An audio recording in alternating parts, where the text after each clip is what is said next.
Shri ఏవిసన్నం government కాలేజీలో చదువుతున్నాను. Second BCom CA computer applications. మనకి స్వతంత్రం వచ్చి 80 సంవత్సరాలు అవుతుంది.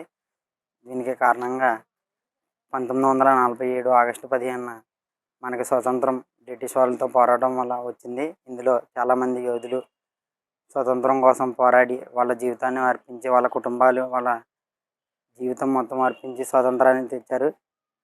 దీనికి సందర్భంగా 80వ స్వతంత్ర దినోత్సవం వేడుకలు చేసుకుంటున్నాం.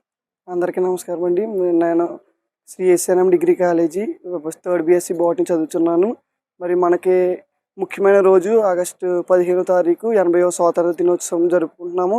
అలాగే మా కాలేజీ ఎస్ఎన్ఎం కాలేజీలో మా గౌరవ ప్రిన్సిపల్ గారి ద్వారా 10వ తారీఖు నుంచి 15వ తారీఖు వరకు కూడా రోజుకి ఒక యాక్టివిటీ చొప్పున మరి 10వ తారీఖున ర్యాలీ 100 మీటర్స్ ఫ్లాగ్తో ర్యాలీ చేసాము. అలాగే అదేవిధంగా 12వ తారీఖున స్పోర్ట్స్ అన్నీ కూడా మా కాలేజీలో ప్రిన్సిపల్ గారు నిర్వహిస్తున్నారు. అలాగే 13వ తారీఖున మరి వ్యాచ రచన, వక్తృత్వం, డ్రాయింగ్ అలాంటి కాంపిటీషన్ కూడా మా అందరికి కూడా సార్ ప్రిపేర్ చేస్తున్నారు. అలాగే 14వ తారీఖు అలాగే 15వ తారీఖు కూడా మా కాలేజీలో ఏఎస్ఎన్ఎం కాలేజీలో రకరకాల యాక్టివిటీస్తో మన స్వాతంత్రం గురించి గొప్పగా మేము అందరికీ చాటి చెప్తున్నాము. అలాగే ఈ అవకాశం ఇచ్చిన గౌరవ ప్రిన్సిపల్ గారికి అలాగే అందరికి కూడా జై హింద్.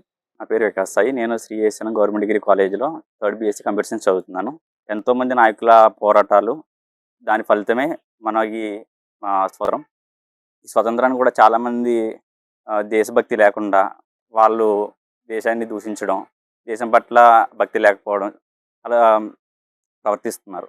మనకి స్వతంత్రం వచ్చిన తర్వాత దేశం ఎన్నో రంగాల్లో ముందరికి వెళ్ళింది. సైన్స్ పరంగా కానీ, లేదంటే కానీ స్పేస్ పరంగా కానీ, లేదంటే అన్నింటిలో కూడా మన దేశం మిగతా దేశాలతో కాంపిటేట్ చేస్తూ ముందరికి వెళ్తూ వస్తుంది.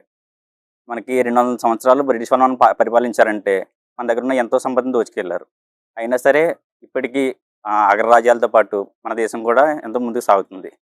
దీనికి ప్రతి పౌరుడు కూడా దేశం మనకి ఏమి ఇచ్చిందని కాకుండా మన దేశానికి ఏం చేయగలము అనేది ఆలోచించుకోవాలి.